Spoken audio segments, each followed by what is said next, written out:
නමස්කාර වේවා බුදුරුවනට සැමදා බුදු හිමි සරණ යමි.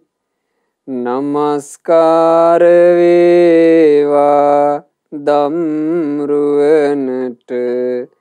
සැමදා සදහම් සරණ යමි. නමස්කාර වේවා සංඝරුවනට සැමදා මහා සංඝ සරණ යමි.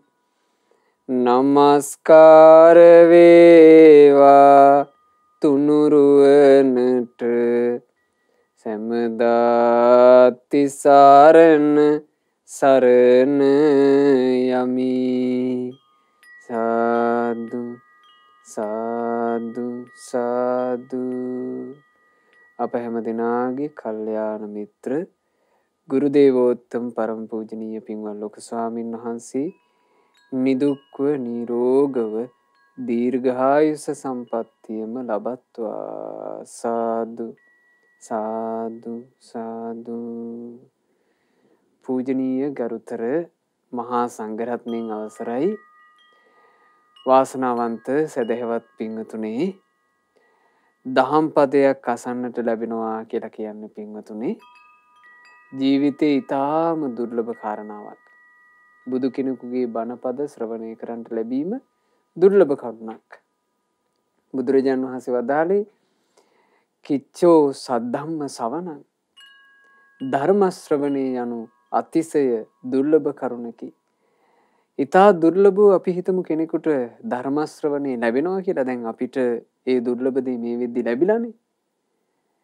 මේ දුර්ලභ දේ ලැබුණාමත් බණ අහන එකටත් අහන බණ පදයටත් සසර පුරුදු බලපානවනේ. අහන බණ පදේ ජීවිතයට ගලප ගන්න ලැබෙනවාද, ගලප ගැනීම අහිමි වෙනවාද කියන එකට සංසාර පුරුදු බලපානවනේ. ඇතැම් සසර පුරුදු නිසා බණ ඇහෙන තැන බණ පදේ අහගන්න බැරුව යනවා. ඉතින් ඒ නිසා මේ සංසාරික පුරුදු කියන ඒවා නම් අපි හොඳ සිහි කල්පනාවෙන් අපේ ජීවිතය දිහා බලාගෙන ඉඳලා හදාගන්න ඕනේ ඒවා. සංසාරේ එක එක පුරුදු අති දීර්ඝ සසර ගමනක පටලැවිලා සුගති දුගති වල පටලැවිලා ආපු ගමනක් නේ. මේක එක එක පුරුදු තියෙනවා.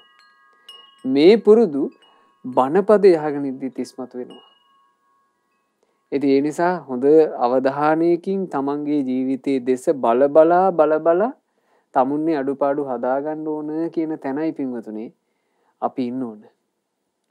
මං මගේ ජීවිතේ අඩුපාඩු බලාගෙන, මං මගේ ජීවිතේ දොස් බලාගෙන, මගේ ජීවිතේ තියෙන දුර්වලතා බලාගෙන මං ඒව හදන්න ඕන. අන්න එතෙන්ටයි අපි එන්න ඕන. ඉතින් මේ සොපින්බර අරුණෝදීම පින්වතුන්ලා ඒ හිත පිහිටුවාගෙන අපි මේ ධර්මයේ ශ්‍රවණය කරමු. අද දේශනාවට දායකත්වයෙන් දරන්නේ ගම්පහ නැදුන්ගමුව මහමෙවුනාව භාවනා අසපුවට සම්බන්ධ සදහැවත් පින්වතුන්ලා පිරිසක්. ඒ පින්වතුන්ලා ධර්ම දානය සිදු කරලා ප්‍රධාන අරමුණ ලෙස බලාපොරොත්තු වෙනවා. අංක 143න් සී කොස්සින්න ගණේ මුල්ල යන නිවසේ පදිංචි පින්වත් එල්.එච්. ජගත් ප්‍රියන්ත මහත්මයා සහ රෝහිණී දිසානායක මහත්මිය යන ඒ පින්වතුන්ලා දෙපළගේ ආදරණීය පුතුණුවන් වන ජනවාරි මාසයේ 2 වන දිනට 17 වෙනි උපන්දිනයේ යෙදෙන පින්වත් එල්.එච්. මෙතු ඉන්දීප මිහිජය පුතාට මේ සියලු පුණ්‍ය ධර්මයන්ගේ ආශිර්වාදයේ සැලසී අධ්‍යාපන කටයුතු සාර්ථක කරගන්න ලැබේවා. ජීවිතයට සෙත සලසන යහපත සලසන සත්පුරුෂ කලන මිතුරෝම ඇසුරට ලැබෙත්වා. ගෞතම බුදුරජාණන් වහන්සේගේ ශ්‍රාවක පුතෙක් විදිහට සම්බුදු සසුනේ පිළිසරණ ලබා ගන්නට වාසනාව ලැබේවා කියන උදාර අරමුණින් අද හිමිදිරියේම ධර්ම දානය මේ විදිහට සිද්ධ කරන්න. පින්වතුනි, අපගේ භාග්‍යවත් බුදුරජාණන් වහන්සේ ජීවමානව වැඩ ඉන්න කාලේ සිදුවෙච්චි එක්තරා පුවතකින් මේ බණ ඇසීම පිණිස වාඩි වෙන කෙනාටත් බණපද ඇසීම කියලා කියන්නේ අතිශය දුර්ලභ එකක්නේ. ඒ බණපදේ කියා දෙන සත්පුරුෂයා මුණ ගැහෙනවා කියලා කියන්නේ අතිශය දුර්ලභ එකක්. ඒ දුර්ලභ ලාභේ ලැබිලා සත්පුරුෂයාගේ ඉස්සරහා වාඩි වෙලා බණපදේ අහනකොටත් සසර පුරුද්ද ඒකට හරස් වෙන හැටි හරි පුදුම සහගතයි. බුදුරජාණන් වහන්සේ වැඩ ඉන්න කාලෙමයි මේක උනේ. භාග්‍යතුන් වහන්සේ සවැත් නුවර ජේතවනාරාමේ වැඩ ඉද්දී බණ ඇසීම පිණිස 5 දෙනෙක් ආවා. මේ 5 දෙනා බුදුරජාණන් වහන්සේ ළඟට ගිහිල්ලා භාග්‍යතුන් වහන්සේ ඉදිරියේ බණ අසන්නෙමු කියලා වාඩි වුණා.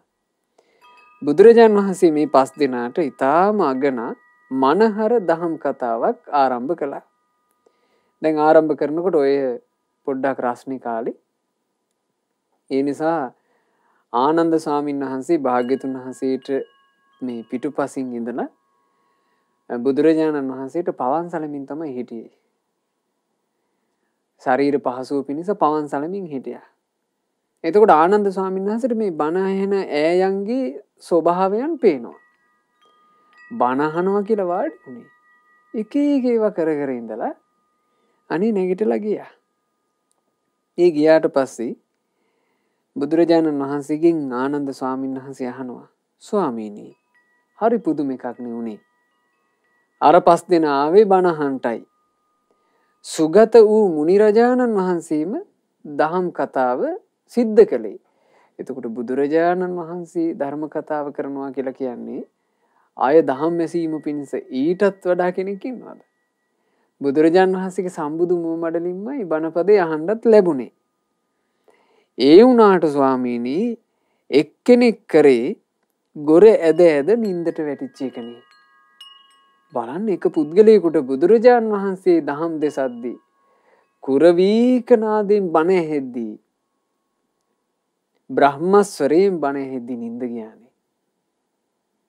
ඒ බුදුරජාණන් වහන්සේ ඉදිරියේ නිදි කිරුවනේ. එතකොට භාග්‍යතුන් වහන්සේගෙන් අහනවා ආනන්ද ස්වාමීන් වහන්සේ, ස්වාමීනි එක්කෙනෙක් හොඳටම නින්දට වැටුණා. අනිත් එක්කෙනා දිහා මම බලන් හිටියේ ස්වාමීනි. ඒ පුද්ගලයා පොළොවේ ඉරි ඇඳ ඇඳ ඒ ඉර දිහා බල බලා හිටියා. බණ ඇහුවේ නෑ. අනිත් එක්කෙනා ස්වාමීනි බණ පටන් ගත්ත වෙලේ ඉඳලා ගහක් වගේ එහෙට මෙහෙට පැද්දි පැද්දි වුණා. බණ ඇහුවේ නෑ හරියට. ඊළඟ එක්කෙනා ස්වාමීනි හරියට තරු ගණන් කරනවා වගේ උඩ බලාගෙන ඒ මේ අත බල බලා හිටියා. අනිත් එක්කෙනා නම් ස්වාමීනි ඔන්න හොඳට යහපත් කොට බණපදේ ඇසුවා ඇති කියලා මට හිතුණා. ස්වාමීනි ඇයි මේ 5 දෙනා මේ විදිහේ හැසිරීම වලින් යුක්ත වුනේ? වියලි කතරකට මහා වැහි ධාරාවක් වහිනවා වගේ භාග්‍යතුන් වහන්සේ මధుර මනෝහර විදිහට දහම් දෙසද්දිත් අනේ ඇයි ස්වාමීනි ඒ අයන්ට එහෙම උනේ? බුදුරජාණන් වහන්සේ අහනවා ආනන්දය, ඒ අයන්ට ඔහොම කරන්නට හේතුව මෙන්න මේක. ආනන්දය ඔය 5 දෙනාගෙන් කෙනෙක් හොඳටම නිදි කිරුවානේ. එයා නින්ද මුල් කරගත්තානේ බණපදේ අහනකොටත්. ඔහු ආත්ම භාව 500ක් සර්ප යෝනියේ උපන්න කෙනෙක්. දරණ වෙලාගෙන ඒ දරණු මස හිත තබාගෙන නිදාගත් එකේ පුරුද්ද බණ අහන තැනටත් ආවා. දරණ වෙලාගෙන දරණ උඩ ඔළුව තියාගෙන සර්පයෝ නිදන් ඉන්නව දැකලා ඇති. ආත්ම භාව 500ක් සර්ප යෝනියේම ඉපදි ආපු මේ පුද්ගලයා මනුස්ස ලෝකෙට ඇවිල්ලා හැබැයි පුරුද්ද අරන් ඒ පුරුද්ද බණපදේ අහන්න හරස් වුණානේ. බුදුරජාණන් වහන්සේ දහම් දෙසද්දී බුදුරජුන්ගේ ගම්බීර බ්‍රහ්මස්වරයෙන් බණ ඇහෙද්දී මෙන්න මේ පුද්ගලයා නිදි. සසර පුරුද්ද. අපිටත් බණ අහන්න යනකොට සසර පුරුද්දක් එන්න පුළුවන්. එතකොට හොඳ කල්පනාවෙන් මේ කතාව සිහි නගා ගන්න.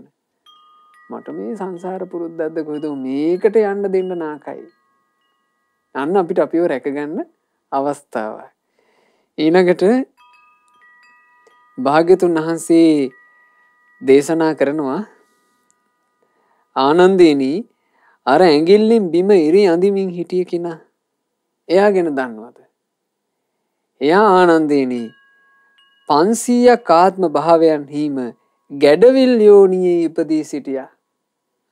ගැඩවිල් යෝනියේ ඉපදිලා හාරලා පුරුද්ද මිනිස්සෙක් වුණාට පස්සෙත් එහෙම තියෙනවා. බලන්න ඇඟ වෙනස් වුණා පුරුද්ද ඇවිල්ලා. දැන් මේ භාග්‍යතුන් වහන්සේ දහම් දෙසපු තැන බිමත් ඔහුට ඕනේ හාරන්න. මේ බණ ඇහෙනවා. බ්‍රහ්මස්වරයෙන් බණ ඇහෙනවා. මෙන්න මොහු හාරනවා. බණ අහන එකටත් සසර පුරුද්ද ආවා. ඒ සසර පුරුදු වෙනවා කියන එක නම් අපි ගොඩාක් සැලකිල්ලෙන් දැන් ඇතැම්මු මේ කතාව අහනකොට ඇතැමුන්ට මතක් වෙනවා ඇති හපොයි මටත් මේ වගේ වැඩ තියෙනවා නෝනේ කියලා. එතකොට අපි ඒ තැනදී අපේ දුර්වලතා දැන් අපිට මේවා කියනකොට මතක් වෙනවා නම් මෙහෙම හරි ස්වාමීන් වහන්සේ කිව්වත් වගේ අසුවල් පුද්ගලයාත් උහුමයි. ඉස්සර දහම් වැඩසටහන වලට ගිහිල්ලා මගේ ළඟම වාඩි වෙනවා ගොරව බුදිනවා. එහෙනම් සර්පයේද්ද කොහෙද කියලා වෙන කෙනෙක්ගේ පැත්තෙන් බලන්න නෙවෙයි මේ කියන්නේ. මේක බැලිය යුත්තේ කා තුලින්ද? තමා තුලින්. තමුන්ට තියනවාද එහෙම දුර්වලතාවයක්? තමුන් බණ අහන්න හදනකොට තමන්ටත් බාධා කරන්න සසර පුරුද්දක් තියනවාද? බුදුරජාණන් වහන්සේ වදාළ ආනන්දීනි ගහක් හෙලවෙන්නේ පැද්දි බණ ඇහුවේ කවරෙක්ද? ඔහුගේ කතාව මේක. එක දිගට ආත්ම භාව 500ක්ම වඳුරු යෝනියේ උපන්න කෙනෙක්. ගස් උඩට වෙලා පැද්දි හිටපු පුරුද්ද වඳුරු රූපේ අත්හැරුණත් පුරුද්ද අත්හැරුන්නේ. පැද්දෙන්නම ආස. නිකන් ඉන්නම බෑ. ඔහු බණ පදේ කියනකොටත් පැද්දුනා. ඔහුටත් දහම් කරුණු හිතට ගියේ නෑ. දැන් මේක අවාසනාව ඒක. අර නිදියපු කෙනාට ඉතින් බණ පදේ හිතට යන්නේ ඒක සංවේදී වෙන්නේ නැපැයි. ඔහු නිදි. අනිත් එක්කෙනා පොළවේ ඉරියරෙන් දැඳ හිටියේ. එයාටත් බණ පදේ හිතට ගියේ නෑ. පැද්දි හිතපු කෙනාටත් බණ පදේ හිතට ගියේ නෑ. බුදු කෙනෙක් දහම් දෙසද්දී හිතට ගියේ නැත්තම් ආයේ කොහොම යන්නද? ඊළඟට බුදුරජාන් වහන්සේ වදාළ ආනන්දේනි තවත් කෙනෙක් වාඩි වෙලා අහස බලාගෙන තරු ගයිනවා වගේ හිටියා නේද? ඔහු ආත්ම භාව 500ක් නැකැත්තරු බලා නැකත් කියපු කෙනෙක්. අහසේ තරු බලා හිටපු කෙනෙක්. රාසි හොය හිටපු කෙනෙක්. එව්වා පස්සේම läගගෙන හිටපු කෙනෙක්. ආන තාම තරු බලනවා. බුදුරජාන් වහන්සේ බණ කියද්දිත් ඒ පුද්ගලයා තරු හොයනවා. බලන්න පින්වතුනි සංසාරේ අද සමහරලාට හූනන්ට බය ඉන්න අය සංසාර ගමනේ හූනන්ටම බය ඉන්නවා. හූනෙක් චික් ගානකොට කලබල වෙන අය ඉස්සරහටත් සසරේ හූනෙක් චික් ගාපු ගමන් කලබල වෙන අයම වෙයි. මේ දකුණු කකුලද ඉස්සරහට තියන්න ඕනේ වම් කකුලද කියලා හිත ඉන්න අය ඉස්සරහටත් දකුණු කකුල හොයහින්දී. ඒ නිසා සංසාරයට වැඩකට නැති පුරුදු නම් එකතු කරගන්න හොඳ නෑ. බුදුරජාණන් වහන්සේ වදාළ ආනන්දය ඔහුටත් දහම් කරුණු හිතට ගියේ නෑනේ. එනමුත් ආනන්දේනි මනවින් සකස් කොට දහම් ඇසුවා නේද? ආන්නේ මනවින් සකස් කොට බණ ඇසූ කෙනාටත් සසර පුරුද්දම උදව් කළා. ඒ තමයි ඔහු පිළිවෙලින් ಜಾති 500ක් හොඳට ත්‍රිවේදේ පාඩම් කරපු කෙනෙක්. හොඳට මහන්සියලා වැඩ කරපු කෙනෙක්. පිළිවෙලකට ඉගෙන ගත්ත කෙනෙක්. ආන් ඒක පුරුද්දක් විදියට ආවා බණ අහද්දිත්. ඔහුට අර බණපද හිතට ගියා කිව්වා. ඔහු ඒ බණපද තමන්ගේ ජීවිතයට යම් පමණකට සංවේදී කරගත්තා. එතකොට ආනන්ද ස්වාමීන් වහන්සේ භාග්‍යතුන් වහන්සේට කියනවා ස්වාමීනි භාග්‍යතුන් වහන්සේ දහම් දේශන කල්හි යම් කෙනෙක් සකස් කොට ඇසුවොත් සම්මස් නහර ඇට සිඳගෙන ගොස් ඇට මිදුළු වලටම ඒ බණපදේ වැටහෙනවා ඒක දැනෙනවා. දැන් මෙහෙම කියන්නේ සෝතාපන්න ආර්ය ශ්‍රාවකෙක් වන ආනන්ද ස්වාමීන් වහන්සේනේ. බුදුරජාණන් වහන්සේගේ බණපදේ අභ්‍යන්තරයටම දැනිච්ච කෙනෙක්. ස්වාමීනි එහෙම වෙලත් මේ පිරිසට හරියට බණ අහන්න බැරි වුණානේ. යම් පමණකින් හෝ අහගෙන හිටපු කෙනා ධර්ම අවබෝධයක් කළේ නෑනේ. බුදුරජාණන් වහන්සේ වදාලා ආනන්දේනි බුද්ධ ධම්ම සංඝ යන මේ පද තුන මේ 3 පදය කල්ප කෝටි ගණන් ආත්ම භාවවල සත්‍යයන්ට අහන්ට නොලැබුණු දෙයක්. යම් මේ බුද්ධ රත්නය, ධර්ම රත්නය, සංඝ රත්නය කියලා තෙරුවණක් ඇද්ද? කල්ප කෝටි ගණන් සත්‍යයකට දුර්ලභ දේවල්. එහෙම නෑ සසරේ. සසරේ ගොඩාක් කල් තෙරුවන් නැතුවයි තියෙන්නේ. බුද්ධෝ හවේ කප්ප සතේහි දුර්ලභෝ. බුදු කෙනෙකුගේ උපත කල්ප 100කට දුර්ලභයි. ඒ කියන්නේ තෙරුවන් පහළ වීම කල්ප 100 ගණන් දුර්ලභයි. මේ අනන්ත සංසාරයේ ධර්ම ශ්‍රවණය ඊටාම අල්ප වශයෙන් යෙදෙන්නේ. මේ අනන්ත සසරේදී එක එක විෂයන් ඉගෙන ගැනීම එක එක පාඨමාලා ඕන තරම් තිබේ. ධර්ම ඉගෙන ගැනීම ඇත්තේ ඊටා කලාතුරකිනි. තිරස්චාන කතාවමයි ආනන්දය අහන්න ලැබෙන්නේ. හිස් කතාවමයි අහන්න ලැබෙන්නේ. එව්වා මහමින් තමයි සසරේ ආවේ. ඒ නිසා සුරාපානය කරන තැන්වල බීගෙන කියන කවි එව්වා අහන්න හරි ආසයි කියනවා. සංගීත සංදර්ශන එව්වාගේ ගිහිල්ලා පැද්දි පැන අහන්න ආසයි කියනවා. නැටුම් සංදර්ශන වලට ගිහිල්ලා ඒවා බලන්න ආසයි කියනවා. දේශකයන් වහන්සේ නමක් බලාගෙන බණ පහද අහන්ට මේ හිත සතුටු නෑ. ඒක ලේසි නෑ කිව්වා. දැන් ඔය බණ අහද්දි නිින්ද යනවා කියලා සමහරවිට කංකෙදිරි ගාන අය රූපවාහිනියේ ටෙලිනාට්‍ය බලනවා. කිසි ගානක් නෑ. සමහරට ඇහිපිල්ලමක්වත් වදින්නේ නෑ. නිින්ද යාමක් ගැන කවර කතාවද? ටෙලිනාට්‍ය එහෙම බලාගෙන ඉන්නවා ඇහිපිල්ලමක් ගහන්නේ ඇස් ලොකු කරගෙන කටත් ඇරගෙන. බණපදේ අහන්න ගත්ත ගමන් මෙන්න කිරන්න පටන් ගන්නවා. මොකද්ද වෙන්නේ? අර ලාමකයකට තමයි හිත වැඩිපුර බර. උතුම් දෙයට මේ සංසාරයේ හිත බර නෑ. එහෙනම් අපි මේක දැනගන්න ඕන. සසරේ පුරුද්ද තියෙන්නේ වැඩිපුර ලාමක දෙයට. ලාමක දෙයට ඉඩ නොදී උතුම් දෙයට හිත ගන්න අපි ගොඩක් උත්සාහවත් වෙන්න ඕන. එතකොට ආනන්ද ස්වාමීන් වහන්සේ අහනවා ස්වාමීනි බණ අහන්න හැකියාවක් නැත්තේ ඇයි? බණ ඇහෙද්දීම ඇයි ස්වාමීනි ඔය බාධා ඔක්කොම එන්නේ? ඔන්න බණ අහද්දීම බාධායින්ට හේතුව. භාවනා කරද්දීම බාධායින්ට හේතුව. අනිත් ඒවා කර කර ඉන්නකොට බාධා නොවෙන්න හේතුව මෙන්න මෙයයි. ආනන්දේනි රාගය නිසාය, ද්වේෂය නිසාය, මෝහය නිසාය, තණ්හාව නිසාය ආනන්දේනි මේ ඔක්කොම ප්‍රශ්න. උතුම් බණපදයක් අහන්න ලැහැත්ති වෙනකොටම මේවා තිබීම හේතු කරගෙන ප්‍රශ්න මෙනවා. රාගයට සමාන වූ ගින්නක් නෑ. බුදුරජාන් වහන්සේ වදාළා ආනන්දය රාගයට සමාන ගින්නක් ඇත්තේ නෑ. සාමාන්‍යයෙන් ගින්නකට අහු වුණොත් එහෙම ඒ ගින්නෙන් මේ ඉරවල් 7ක් පායලා ලෝකෙම ඉතුරු නැතුව දවලා දානවා. නමුත් ඒ ගින්න හටගන්නේ ඒ කාලයට පමණයි. ලෝක විනාශයට රැහැත් වෙනකොට ගින්නක් හට ගන්නවා. ඒ ගින්න ඒ කාලයට හටගෙන ලෝකෙම දවලා දාලා නැති වෙලා යනවා. ඒ ගින්න ඒ කාලෙන් ඉවරයි. රාගය එහෙම නෑ. රාගය කියන ගින්න හැම කල්හි සත්‍යය දවනවා. මේ ගින්න නිවා දමන තෙක්ම.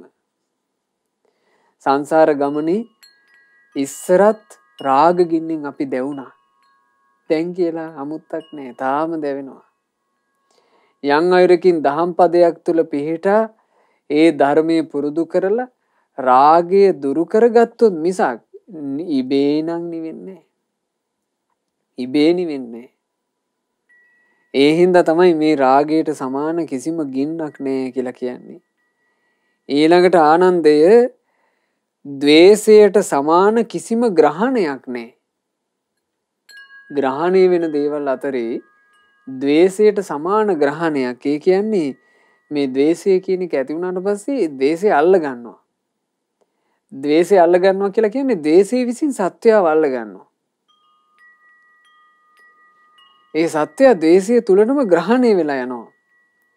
ඊට පස්සේ ද්වේෂ සහගත සිතින් කරන ඒවා බලන්න. තව මිනිසෙකුගේ දියුණුවට හානි කරනවා. තව මිනිසෙකුට කතා හදනවා. තව මිනිසෙකුට කැලෑ පැත්තට ගහනවා. අන විනය කරනවා. කොඩි විනය කරනවා. හූනියම කරනවා, මිරිස් සඹරනවා, පොල් ගහනවා, ඔක්කොම ටික හැදෙනවනේ. සමාලාවට Tamanට යම් උපායකින් දිවිතොර කරන්න පුළුවන් නම් ඒකත් කරනවා. ද්වේෂය තමයි ග්‍රහණය වෙලා යන භයානකම දේ. ද්වේෂයට සමාන ග්‍රහණය වීමක් ඇත්තේ නැහැ. ඊළඟට බුදුරජාන් වහන්සේ වදාළ ආනන්දය මෝහයට සමාන වෙන දැලක් නැහැ. සාමාන්‍ය දැලකින් නම් සත්වයෙකුට බේරිලා පැනගන්න පුළුවන් වෙයි කියලා හිතන්න හරි පුළුවන්. සාමාන්‍යයෙන් මේ සසරේ යන සත්වයාට බුදු කෙනෙකුගේ දහම් පදයක් අහන්න නොලැබුණොතින් මේ මෝහය කියන දැලෙන් බේරෙනවා කියන එක කතාවක්ම විතරයි.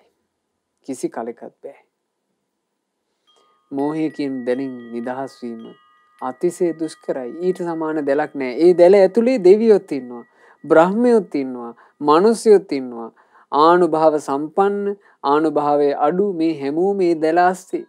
ඊට වඩා දැලක් නැහැ. ඊළඟට බුදුරජාන් වහන්සේ වදාළ ආනන්දය තණ්හාවට සමාන වෙනත් ගඟක් ඇත්තේත් නැහැ. ගංගා යමුනා ආදී ගංගාවල වතුර පිරෙන කාලෙකුත් තියෙනවා, හිඳෙන කාලෙකුත් තියෙනවා. දැන් කාලේ තියෙනවා ඔය ඉන්දියාවේ තියෙන මහා සුවිශාල ගංගා හිඳිලා ගිහිල්ලා වැලි විතරයි.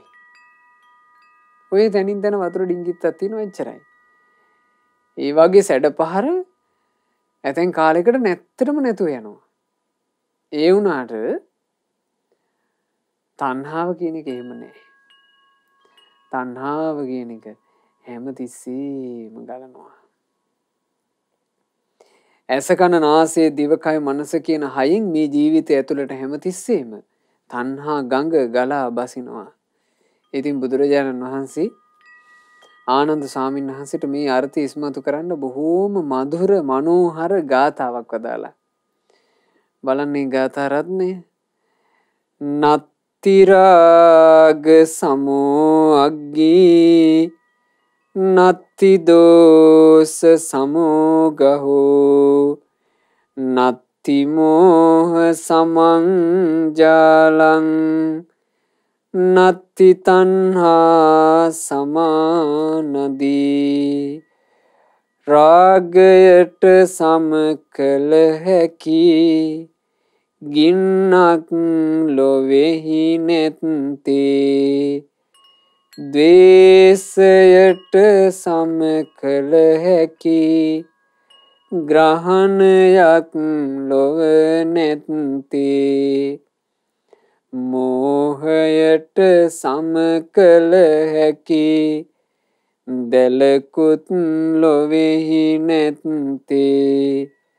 තණ්හාව සම කළ හැකි ගඟකුත් ලොවෙහි නැත්තේ. මේවා තමයි ලෝකේ භයානක දේවල්. සාංසාරික ගමනක පටලවලා තියෙන්නේ මෙන්න මේවා. රාගය, ද්වේෂය, මෝහය, තෘෂ්ණාව. රාගය කියන එක ගැන බුදුරජාණන් වහන්සේ දේශනා කළා. මහණෙනි, රාගෝකෝ භික්ඛවේ. රාගය කියලා කියන්නේ අන්ධ කරනෝ, සත්‍යාව අන්ධ කරන දෙයයි. අන්ධ කරනවා කියලා කියන්නේ ඒ සත්‍යයාගේ නුවණැස අන්ධ කරනවා. අන්ධ කරන්නේ වෙන මොකුත් නෙමෙයි. සාමාන්‍ය දැස්යුග නොපෙනීම කියලා කියන්නේ මහා බරපතල එකක් නෙමෙයි. ප්‍රඥා ඇස නොපෙනී ගියොත් එහෙම ඒක ගොඩාක් බරපතලයි. රාගය විසින් අන්ධ කරලා දාන්නේ නුවණැස. අචක්කු කරනෝ අන්ධ කරලා විතරක් නෙමෙයි, ඇහැ නැති කරලම දානවා.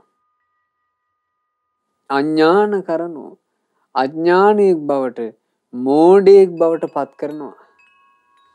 පඤ්ඤා නිරෝධිකෝ ප්‍රඥාව නිරුද්ධ කරලා දානවා. නිරුද්ධ කියලා කියන්නේ නැත්තටම නැති කරනවා. විඝාත පක්ඛිකෝ දුක පැත්තට ඇදලා දානවා. අනිබ්බාන සංවත්තනිකෝ නිවනින් සැනසීම පිණිස යම් අවකාශයක් තියෙනවා නම් ඒක සම්පූර්ණයෙන් අහිමි කරනවා. රාගයේ තියෙන භයානකකම. රාගයට යටපත් වෙලා කොයිතරම් ජීවිත වෙනසෙනවද? බුද්ධ කාලේ ගත්තත් භික්ෂුන් වහන්සේලා සංසාර දුකින් නිදහස් වෙන්න කියලා මේ ශාසනය ඇවිල්ලා පැවති වෙනවා. අනේ පැවිදි වෙච්ච භික්ෂුව තව ස්ත්‍රියාවක්ව දැකලා ඕන්න රාගයට අහු වෙලා යනවා. අහු වෙලා ගියා විනාසයි. එයාට එතනින් පස්සේ රාග ගින්නින් දැවි දැවි වාසය කරන්න සිද්ධ වෙනවා. මේ කැලණියේ සිද්ධ වුණා එක සිද්ධියක් අතීතේ. එක භික්ෂුන් වහන්සේලා පිරිසක් තරුණ වයසේ දානෙකට වැඩම කරලා දානෙන් පස්සේ පාගමනින්ම ඔය කැලණියේ පටු පාරකින් වැඩම කරමින් හිටියා. එකපාර ඈතින් මිනිස්සෙක් එනවා දැක්කා. මේ දර මිටියක් උස්සගෙන අර දැවිච්චි හේනක අඟුරු තැවරිච්ච දර තමයි මේකේ තිබුණේ. අර මේ දැලි තැවරෙනවානේ සාමාන්‍යයෙන් හේන් දැවුනට පස්සේ. එහෙම කළු පාට දර ටිකක් අරගෙන මේ මිනිස්සයා එනවා. මේ මිනිස්සයා දර කපද්දී දාඩිය දානවනේ. දාඩිය දානකොට ඇඟේ දාඩිය පිහදලා තියෙනවා අර දැලි තැවරිච්ච අත්වලින්ම. ඒ නිසා ඇඟ පුරාම දාඩිය. දරමිටියත් කළුයි මේ මිනිහත් කළුයි. මේ මිනිස්සයා ඉස්සරහට එනවා. එනවා දැක්කම අර තරුණ වයසේ ස්වාමීන් වහන්සේලට ටිකක් හිටි. අර කෙලි කවටකමට hina වෙන්න පටන් ගත්තා. hina වෙලා එක ඒවා කියන්න පටන් ගත්තා. එක ස්වාමීන් වහන්සේටම කිව්වා ආන්න මේ ස්වාමීන් වහන්සේගේ තාත්තා අර ඉන්නේ අර පෙනේද කියලා අර නිකන් විහිළු තහලුවෙන් මෙතන මේ ස්වාමීන් වහන්සේලා hina වෙන්න පටන් ගත්තා. අර දරමිටිය උස්සගෙන ආපු කෙනාට මේ ස්වාමීන් වහන්සේලා ගැන අනුකම්පාවක් හටගත්තා. ඒ අනුකම්පාවක් හටගන්න හේතුව මේක. එයාත් කලින් මහාන වෙලා හිටපු කෙනෙක්. එයා දරමිටිය පැත්තකින් තිබ්බා. පැත්තකින් තියලා මේ ස්වාමීන් වහන්සේලා ළඟට ආව ඇවිල්ලා වැන්දා. වැඳලා මේ ස්වාමීන් වහන්සේලාගෙන් අහනවා ස්වාමීනි ඔබ වහන්සේලා මහාන වෙලා කොපමණ කාලයක්ද? දැන් අර ඉන්න භික්ෂුන් එක කාල කිව්වා. ස්වාමීනි ඔබ වහන්සේලාගෙන් කවුරු හරි ඉන්නවද මේ ලංකා භූමියේ උඩින් අහසින් යන්න පුළුවන්? අපිට බෑ කිව්වා. ඔබ වහන්සේලා කවුරු හරි ඉන්නවද ඉර අතින් ස්පර්ශ කරන්න පුළුවන්?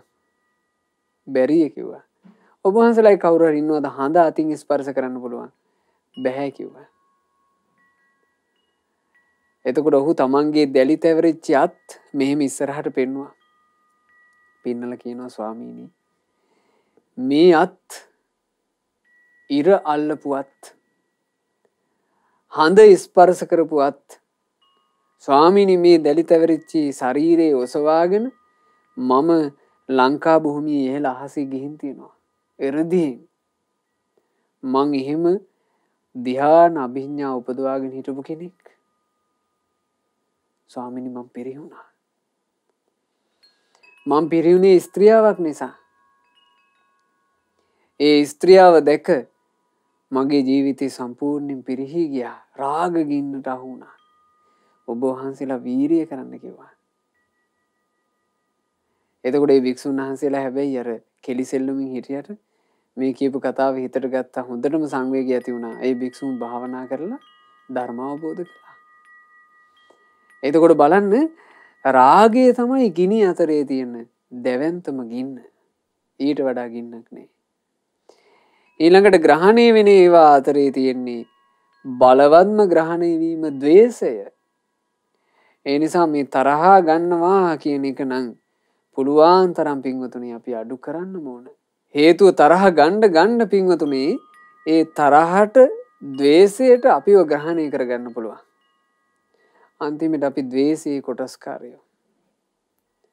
ද්වේෂයත් එක්කම වාසය කරලා ද්වේෂ හිතින් මිය පරලෝ යන කෙනාට යහපත් වූ තැනක නම් යාගන්න ලැබෙන්නේ. ද්වේෂය කියලා කියන්නේ එහෙම භයානක එකක්, භයංකාර එකක්. ද්වේෂ ගැනීම කියන එක, කිපීම කියන එක ගොඩක් භයංකාර එකක්. ඒ නිසා ජීවිතේ රැක ගන්න ඕන ඒ බඳු දෙයකට ග්‍රහණය වෙන්න නොදී. එහෙම ග්‍රහණය වෙන්න නොදී ජීවිතේ රකින්නේ කුමකින්ද? මෛත්‍රියෙන්. මෙත්සිත වඩන්න ඕන. අනේ මේ සියලු සත්වයෝ වෛර නැත්තෝ වෙත්වා, තරහ නැත්තෝ වෙත්වා, ඊර්ෂ්‍යා නැත්තෝ වෙත්වා, දුක් පීඩා නැත්තෝ වෙත්වා, සුවසේම ජීවත් වෙත්වා, ශාන්ත සුවයෙන් සැනසේවා කියලා මෙත්සිත වඩන්න ඕන. බුදුරජාණන් වහන්සේ එක අවස්ථාවක මෝලිය පග්ගුණ කියන තෙරුන් වහන්සේට දේශනා කරනවා. මෝලිය පග්ගුණ, ඔබ මෙන්න මේ බඳු හිතකින් වාසය කරන්නට. කවුරු හරි මට මගේ මූණටම බැන්නත්, එහෙම නැත්නම් මගේ මූණ ඉස්සරහා මං ආදරය කරන කෙනෙකුට බැන්නත්, මම නම් මගේ හිත වෙනස් කරගන්නේ. මං පවිටු වචන කතා කරන්නේ, මං කේන්ති ගන්නේ, මං මෙත්සිතින් ඉන්නවා. ආන් එහෙම හිතන්න කිව්වා. එතකොට මේ හිතට යෝජනා කර කර හිත රැක ගන්න ඕන. ද්වේෂේ ඉන්න නොදී. මොකද ද්වේෂය ආවොත් ද්වේෂය විසින් අපිව ග්‍රහණය කර ගන්නවා. ඊළඟට බුදුරජාණන් වහන්සේ දේශනා කළා මෝලිය පග්ගුණ ස්වාමීන් වහන්සේට. මෝලිය පග්ගුණ කවුරු හරි ඔබට ගහන්නත් පුළුවන්. එහෙම නැත්නම් ඔබේ ආදරය කරන අයට ගහන්න පුළුවන්. ඊළඟට ඒ ගහනකොට ආයුධ පාවිච්චි කරන්නත් පුළුවන්. ඒ කොහොම වුණත් මෝලිය පග්ගුණ ඔබ එකම තැනක ඉන්න. මම නම් මගේ හිත වෙනස් කරගන්නේ, මම පාපී වචනයක් පිට කරන්නේ, මම මෙත්සිතින් ඉන්නවා. එතන මේ මෙත්සිත කියන එක අපි පුරුදු කරගත්තොත් එහෙම ඒ මෙත්සිත විසින් අපිව ආරක්ෂා කරනවා. මෙත්සිත විසින් ආරක්ෂා කරන්නේ මොකේ මේ කොයි විදිහටද? ද්වේෂය කියන එකට ග්‍රහණය වෙන්න දෙන්නේ. බලන්න අපිට භාග්‍යතුන් වහන්සේ ධර්මයෙන් දීපු සරණ පිහිට. යම් කෙනෙකුට රාග ගින්න කියලා ගින්නක් ඇද්ද? බුද්ධ ශාසනය ඇතුලේ අසුභය කියලා එකක් තියෙනවා. අසුභ මානසිකාරයට කෙනෙක් ආවොත් එයා රාග ගින්නෙන් පිච්චෙන්නේ. යම් මේ ද්වේෂය කියලා ග්‍රහණය වීමක් ඇද්ද? කෙනෙක් ගාව මෛත්‍රිය තියෙනවා නම් ද්වේෂය කියන ග්‍රහණයට එයාව අල්ලන්න බෑ. ඒක අවස්ථාවක සග්දෙවිඳු දිව්‍ය ස්වභාවයේ නැති වෙලාවේ පාණ්ඩුකම්බල සෛලාසනී මත එක විරූපී යකෙක් පහළ වුණා. බොහොම කැතයි. බොහොම පුංචි. දෙවිවරු මේ පිළිකුල් සහගත සතා දිහා බලාගෙන මේ කාට එක දිගට බයින්න පටන් ගත්තා. මේ මොකෙක්ද මේ? අපේ මේ දෙව් රජුන් වාඩි වෙන ආසනේ මේකා කොහොමද මේ වාඩි වුනේ? මෙහෙම දොස් කියන්න පටන් ගත්තා. ඒ දෙවිවරුන්ට කේන්ති ගියා. දෙවිවරුන්ට කේන්ති යන්න අර කැතට හිටපු වකුටු වෙලා හිටපු චූටිවට හිටපු සත්වයා ලොකු වුණා. ලොකු වෙලා බොහොම ප්‍රසන්න පෙනුමක් හටගත්තා. එතකොටම වෙලාවට සක්දෙවිඳු ආවා. සක්දෙවිඳු සැපත් වෙලා පැමිණි ගමම්ම මෙත්සිත වැඩුවා. මම දෙදෙව් ලෝකාධිපති සක්දෙවිඳු වෙමි. මම දෙදෙව් ලෝකාධිපති සක්දෙවිඳු වෙමි කියලා මෙත්සිත වැඩුවා. මෙත්සිත වඩනකොට ආයේ හුලම් බහිනවා වගේ අඩු වෙලා ගියා. අඩු වෙලා ගිහලා නැත්තටම නැති වුණ අර සත්‍යය. දෙවිවරුන්ට හිතා ගන්න බෑ මේ මොකද්ද උනේ කියලා. සක්දෙවිඳු තමයි කිව්වේ දෙවිවරුනේ.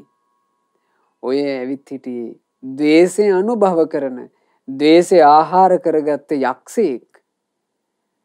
ඔබලා මං එනකොට ගානට සංග්‍රහ කරනවා. ඒ යක්ෂයාට විශේෂ සංග්‍රහයක් ලැහැත්ති කරලා ඔබලා ඔක්කොමලා කිපිලා යකාට කණ්ඩ දුන්නා. මං ඇවිල්ලා තමයි යකාගේ කෑම නැවැත්තුවේ. ඊට පස්සේ තමයි යකා යන්න ගියේ. අපේ හිත ඇතුලෙත් ඔය යකා ඉන්නවා පින්වතුනි. අපි කණ්ඩ දුන්නොත් එහෙම ඕකා නැගිට ලැබිලා ඕක අපිව ග්‍රහණය කරගන්නවා. ඒ නිසා හරි සැලකිල්ලෙන් ඉන්න ඕන. ද්වේෂය කියන යකාට කෑම නොදී ඉන්න. ඒ උදෙසා කරන්න තියෙන්නේ මෙත්සිත වඩන එක. බුදුරජාණන් වහන්සේ දේශනා කළේ තිට්ඨං චරන් නිසින්නෝවා සයානෝවා යාවතස්ස විගත මිද්දෝ. යම් කෙනෙක් හිටගෙන ඉන්නකොටත් මෙත්සිත වඩන්න කිව්වා. ඇවිදිමින් ඉන්නකොටත් මෙත්සිත වඩන්න කිව්වා. වාඩි වෙලා ඉන්නකොටත් මෙත්සිත වඩන්න කිව්වා. යහනක හාන්සි වෙලා ඉන්නකොටත් මෙත්සිත වඩන්න කිව්වා. නිදි වරාගෙන ඉද්දිත් මෙත්සිත වඩන්න කිව්වා. හැම තිස්සෙම. ඉතින් ඒ නිසා මෙත්සිත වඩනවා නම් ද්වේෂයේ ග්‍රහණයට යන්න නොදී ජීවිතේ රකින්න පුළුවන්. ඊළඟ එක තමයි මෝහය. මෝහය කියලා කියන්නේ මහා ජාලාවයි. මෝහයට සමාන ජාලාවක් දැලක් නැත. සියලු සත්වය අහුවෙච්චි යම් දැලක් ඇද්ද ඒ දැල තමයි මෝහ දැල. එහෙම නැත්නම් ඒකට කියනවා අවිද්‍යාව. බුදුරජාණන් වහන්සේ දවසක් භික්ෂු සංඝයා එක්ක නිදහසේ වැඩ ඉන්න වෙලාවක භික්ෂූන්ට ලෝකාන්තරික කියන නරකය ගැන කියලා දුන්නා. ඒ ලෝකාන්තරික නරකය ගැන බුදුරජාණන් වහන්සේ වදාළා මහණෙනි ඉර පායන්නෙත් නැති, ඉර එළිය වැටෙන්නේත් නැති, සඳුගේ එළිය වැටෙන්නේත් නැති, තරු කැට බබලන්නේත් නැති තනිකරම කළුවර තැනක් මේ ලෝකේ තියෙනවා. ඒකට කියනවා ලෝකාන්තරික නරක. හරිම ඝන අන්ධකාරයි කිව්වා. එතකොට එක භික්ෂුවක් අහනවා ස්වාමීනි ඉබඳු යම් ඝන අඳුරක් ඇද්ද ඊටත් වඩා අඳුරක් තියනවාද? බුදුරජාණන් වහන්සේ වදාළ භික්ෂුව ඊටත් වඩා අඳුරක් තියෙනවා. ඒ තමයි මේ දුක කියලා නොදන්නා බව. මේ දුකට හේතුවයි කියලා නොදන්නා බව. මේ දුකේ නිරෝධයයි කියලා නොදන්නා බව. මේ තමයි දුක නිරුද්ධ කරන ප්‍රතිපදාව වැඩපිළිවෙල කියලා නොදන්නා බව. මේක භයානකම අඳුර. භයානකම අන්ධකාරය. ඒ අන්ධකාරයට තමයි කියන්නේ දැල කියලා. ඒ අඳුරින් මේ සත්‍යව වහගෙන දුක්ඛේ අඥානං දුක්ඛ සමුදය අඥානං දුක්ඛ නිරෝධේ අඥානං දුක්ඛ නිරෝධ ගාමිනී පටිපදාය අඥානං. චතුරාර්ය සත්‍ය දන්නේ නැත්තම් කෙනෙක් ඉන්නේ අවිද්‍යාව තුළ නම් එයා ඉන්නේ අඳුරකමයි. කොයිතරම් පහන් දැල්වා තිබුණත් කොයිතරම් ආලෝක දැල්වා තිබුණත් ඉන්නේ අඳුරකයි. ඒ අඳුර නම් අවිද්‍යාව නම් වූ මහා ඝනාන්ධකාරයයි. ඇයි මේ ඝන අඳුර තුල ඉන්නවා කියලා කෙනෙකුට තේරෙන්නේ නැත්තේ? වෙවිච්ඡා පමාදාන පකාසති. ඒ කිනාට තමන් අඳුරක ඉන්නවා කියන එක තේරෙන්නේ නැති වෙන්න හේතුවක් තමයි ධර්මයේ සැක කිරීම, විචිකිච්ඡාව. ඊළඟ එක තමයි ඒ කිනා තුල තියෙනවා ප්‍රමාදය. ධර්මය අවබෝධ කිරීම පිණිස උත්සාහවත් වෙන්නේ කල් දානවා. මේ කල් දැමීමලයි ධර්මයේ සැක කිරීමයි නිසා තමන් ඉන්නේ අඳුරක කියලා ප්‍රකට වෙන්නේ. ඕනෝක තමයි ප්‍රකට නොවෙන්න හේතුව. ඉතින් බුදුරජාණන් වහන්සේ ඊළඟට දේශනා කළේ මොකද්ද? නත්ති තණ්හා සමානදි තෘෂ්ණාවට සමාන වෙනත් නදියෙක් නම් නැත. මේ තණ්හාව කියන එක නිසා කොයිතරම් ව්‍යසනයෝ ජීවිතවල තියෙනවද? මේ ව්‍යසන යම්තාක් ඇද්ද? සසර ගමනක විඳවන ව්‍යසන තණ්හාව නිසාමනේ. දුකේ හට ගැනීම නම් තණ්හාවමයි.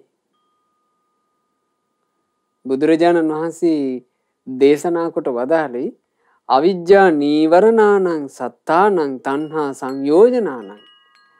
අවිද්‍යාවෙන් වැසී ගිය, අවිද්‍යාව කියලා කිව්වේ මුලාව. මුලාව නම් වූ දැලෙන් වැහුණු, තණ්හාව නම් වූ ජාලාවෙන් බැඳුණු මේ තණ්හා සැඩ පහරට අහුවෙච්ච කෙනාගේ සසර අනමතක් වූ අනවරාග්‍රයි. කෙලවරක් පණවන්න බෑ. අඬපු කඳුළු එකතු කරොත් එහෙම මහා සාගරයේ ජලයට වඩා වැඩි. එච්චර දිගයි. ගලාගෙන ගියපු රුධිරය එකතු කරොත් මහා සාගරයේ ජලයට වඩා වැඩි. එච්චර දිගයි. එහෙම ගමන. සැනසෙල්ලක යන ගමනකුත් නෙමෙයි. වරදින්න තියෙන ඉඩ එමටයි. එක සිදුවීමක් වුණා. එකම පවුලේ මෙන්න මෙහෙම හිටියා එක පවුලක්. අම්මයි තාත්තයි පුත්තු දෙන්නයි දුවයි. එතකොට මේ පුත්තු දෙන්නගෙන් එක්කෙනෙක් වැඩිමහලුයි. අනිත් එක්කෙනා බාලයි. ඊටත් බාලව හිටියා නැගණි. බුදුරජාණන් වහන්සේගේ බණ අහන්න ලැබුණා වැඩිමහල් පුතාට. වැඩිමහල් පුතා මහාන වුණා. මහාන වෙලා ඔන්න චාරිකාවේ වඩිනකොට ඒ ගම් දනව්ව අත්හැරලා සෑහෙන දුරකට වැඩම කළා. ඔය අතරේ මේ ගමට වසංගතයක් ආවා. වසංගතය කියන එක දැන් අමුතු නෑනේ. වසංගතය කියන්නේ කොයි වගේ එකක්ද කියලා අපට තේරෙනවානේ. ඔය වසංගතය නිසා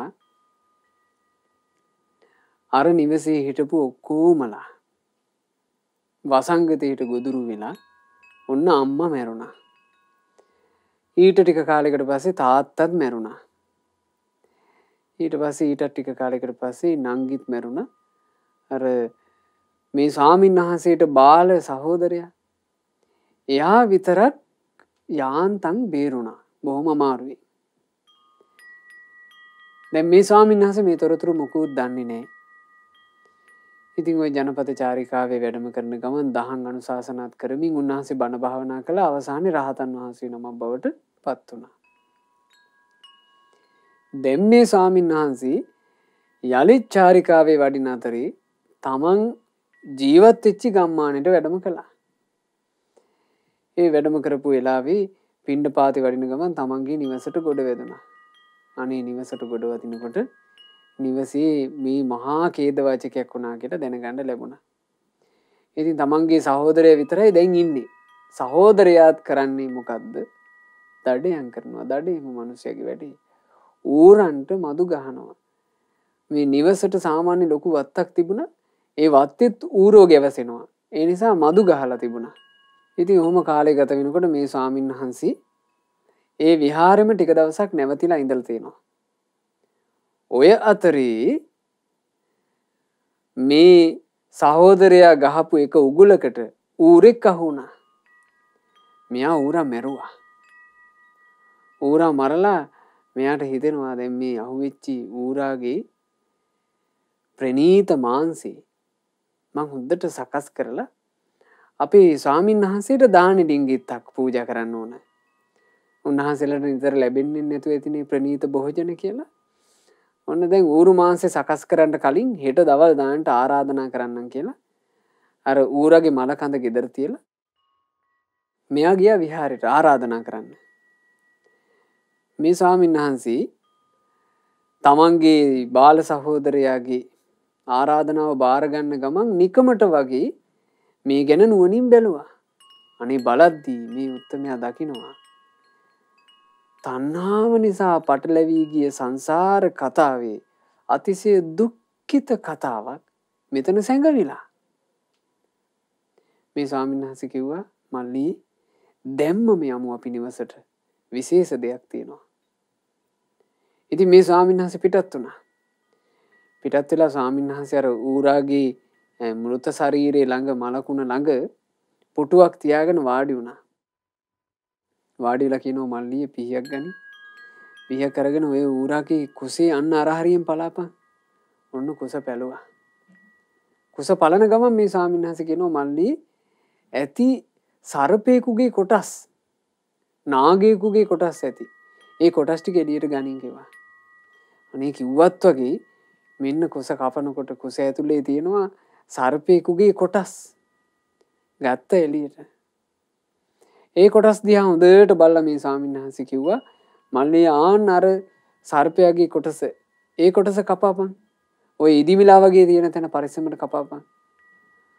ඔතන ගෙම්බෙක් ඇති. අනේ එතන ගානට කපනකොට මෙන්න ගෙම්බෙක්. දැන් මේ සහෝදරයාට හිතාගන්න බෑ පුදුමයි. මැරිච්ච ඌරා ගැන මෙහෙම දැක්කේ කොහොමද? අහනවා. ස්වාමීනි මට හිතාගන්න බෑ. ඔබ වහන්සේ ඇයි මෙහෙම කරන්නේ කියලා. එතකොට ඒ ස්වාමීන් වහන්සේ කිව්වා මල්ලි අපේ තාත්තා මිය දෙනකොට තාත්තාට මේ වත්ත ගැන තෘෂ්ණාව තිබුණා. මේ වතු පිටි ඉඩකඩම් ගැන තෘෂ්ණාවෙන් මිය ගියපු තාත්තා වත්තේම ඌරෙක් වෙලා ඌරු වියණියේ උපන්නේ. අපේ අම්මා මිය දෙනකොට අම්මාට ගේ ගැන තෘෂ්ණාව තිබුණා. ඒ නිසා ගෙදර ළඟටම වෙන්න හොබහේ නාගයෙක් වෙලා උපන්නා. නංගීට මිය දෙනකොට ඒ නංගීගේ හිත පිහිටවලා තිබුණේ එයා හදාගෙන තිබුණු පුංචි පොකුණක් තිබුණා මල් වවලා. ලස්සනට හදන් හිටපු ඔය ගෙවල් වල දරුවෝ හදනවනේ එහෙම. ආන්ගේ පොකුණේ හිත පිහිටලා තිබුණා. ඒ කෙරෙහි තෘෂ්ණාවෙන් මැරිච්චි නංගි එහිම ගිඹියෝනී උපන්නා. මල්ලි බලන්ට සසර. ඔය මියදිලා ඉන්නේ නුඹගේ උගුලට අහුවෙලා නුඹේ අතින්ම පහර කාලා ඔය මියදිලා ඉන්නේ අපි මේ ලෝකෙට දායාද කරපු අපේ තාත්තා. ඒ තාත්තගේ කුසේ තාත්තට ආහාරය වෙලා ඔය ඌරගේ ආහාරය බවට පත් වෙලා කෑලි කෑලි වෙලා ඉන්නේ අපි මේ ලෝකෙට උපද්දපු අම්මා. ඒ අම්මා නාගයෙක් වෙද්දී අම්මා තමන්ගේ භෝජනය කරගත්තේ යම් ගෙඹි පැටවෙක්ද ඒ තමයි අපේ නංගි. සසර. තෘෂ්ණාවත් එක්ක ගැට ගැහුණු සසර. සංසාර ගමන කියලා කියන්නම් පින්වතුනි හරි භයානක එකක්. බලන්න අද මේ බණපදයෙන් අපිට කොච්චර දේ ඉගෙන ගන්න ලැබුණාද?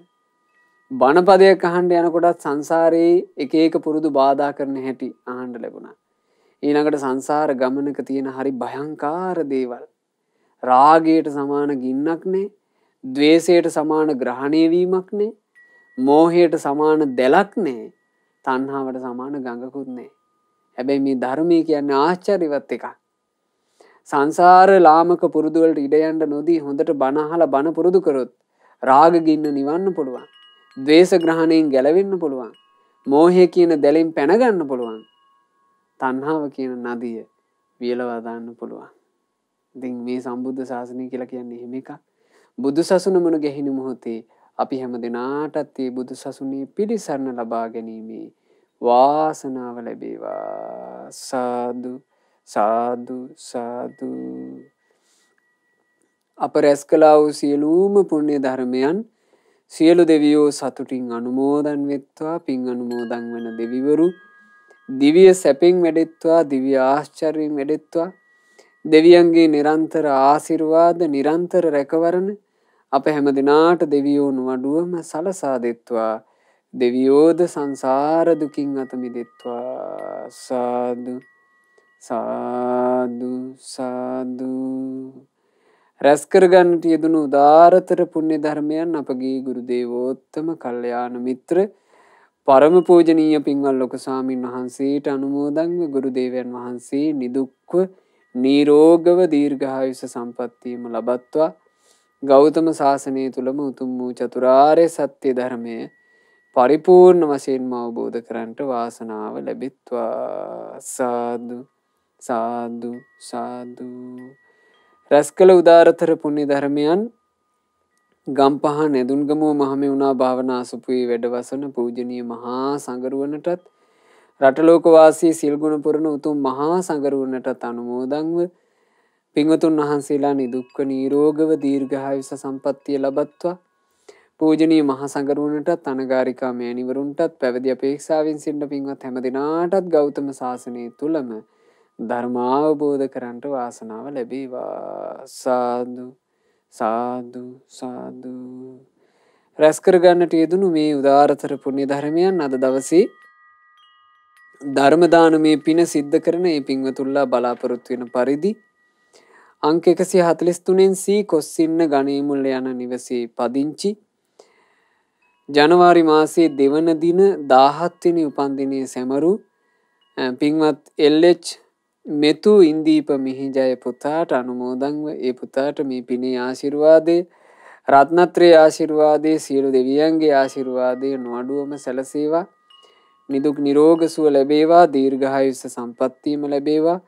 ජීවිතයට යහපත සලසන කල්යාණ මිත්‍ර සත්පුරුෂ උත්තමියෝම ඇසුරු කරන්ට ලැබේවා. අධ්‍යාපන කටයුතු සාර්ථක කරගෙන සුවසේ පින් රැස් කරගෙන තෙරුවන් සරණේ පිහිටි දරුවෙක් බවට පත් වෙලා මේ ගෞතම බුද්ධ ශාසනය තුලම බුදුරජාණන් වහන්සේගේ ශ්‍රාවක පුතෙක් විදිහට ධර්මාවබෝධ කරන්ට වාසනාව ලැබෙත්වා කියලා අපි සෙත් ප්‍රාර්ථනා කරනවා. ඒ පුතාට ආශිර්වාද කරනවා.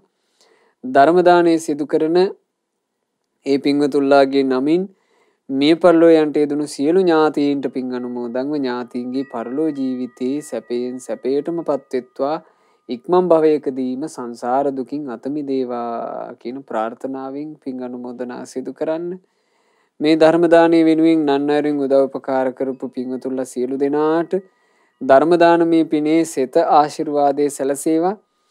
පින්වත් බින්සර වික්‍රම, හින්සර වික්‍රම, මිනු දිසානායක, හිරුණ දිසානායක, ජෙසිත් යනුක් යන ඒ දරුවන්ට අධ්‍යාපන කටයුතු ਸਰව ප්‍රකාරයෙන්ම සාර්ථක කරගන්නට මේ පිනේ ආශිර්වාදයත් රත්නත්‍රි ආශිර්වාදයත් සියලු දෙවියන්ගේ ආශිර්වාදයත් නොඅඩුවම ලැබෙත්වා. අද ධර්ම දානයේ සිදු කළා වූ ඒ නැදුන්ගමුව මහමෙවුනා භාවනා අසපුවට සම්බන්ධ ඒ පින්වතුන්ලා පින්වත් එල්.එච්. ජගත්ප්‍රියන්ත මහත්මයා, රෝහිණී දිසානායක මහත්මිය ඇතුළු ඒ පවුලේ සියලු දෙනාට පින් අනුමෝදන්ව සියලු දෙනාට නිදුක් නිරෝග සුව දීර්ඝායුෂ සම්පatti සැලසේවා. කිසිම කරදරයකින් බාධාවකින් තොරව සුවසේ තමන්ගේ ජීවිතේට පින් රැස් කරගන්නත් ධහමේ හැසිරෙන්නත් අවකාශ ලැබෙත්වා. ජීවිතේ කරන කියන රැකී ආරක්ෂා ඒ දූ දරුවන්ගේ අධ්‍යාපන කටයුතු මේ සෑම සියලු දේ ਸਰව ප්‍රකාරයෙන්ම සාර්ථක වෙත්වා. පින්වත් සියලු දෙනාට සුවසේ තමන්ගේ ජීවිතේට කල්යාණ මිත්‍ර සත්පුරුෂ උතුමන්ගේ ඇසුර ලැබමින් පින් පුරාගෙන කුසල් දහම් රැස් කරගෙන ධර්මයේ හැසිරලා ධර්මාවබෝධ කරන්ට ඒකාන්තයෙන් මේ ධර්ම දානමේ පින හේතු වෙත්වා. ධර්ම දානයේ සිදු කළ ඔබටත්, ශ්‍රද්ධා මාසික ධර්ම දාන සමාජික පින්වතුන්ලාටත්, ශ්‍රද්ධා කාර්ය මණ්ඩලයේ සියලු දෙනාටත්, සුපින්වතුන්ලා සියලු දෙනාට මේ ගෞතම සසුන තුලම ධර්මාවබෝධයෙන් සැනසීමේ වාසනාව ලැබේවා. හැම දිනාටම තෙරුවන් සරණයි. නමෝ බුද්ධාය. මෙවැනි වටිනා ධර්මදේශනා ශ්‍රවණය කිරීමට ශ්‍රද්ධා ඩේලි YouTube චැනලය සබස්ක්‍රයිබ් කරන්න.